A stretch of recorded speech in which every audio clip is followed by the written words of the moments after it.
Spark plug change, real easy. Gotta take off this. Most of the way. Take the little bolts out, set it where you want to lose it. Pull this out. Spark plug boot. When you take the spark plug out, use one of these. 5/8 has a little grommet in there. Little rubber gasket helps pull the spark plug out easier.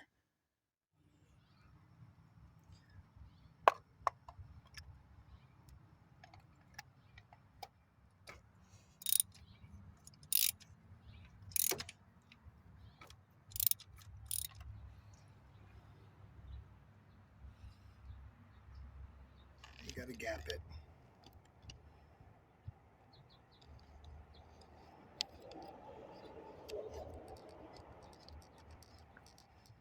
Okay, now that I gapped the spark plug, put the new one down in there. Lightly turn it so you don't cross thread it.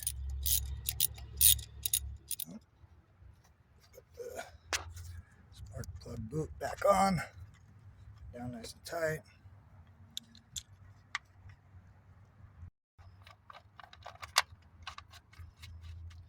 Do that for all 4 of them. It's a done deal. Spark plugs are changed. Easy.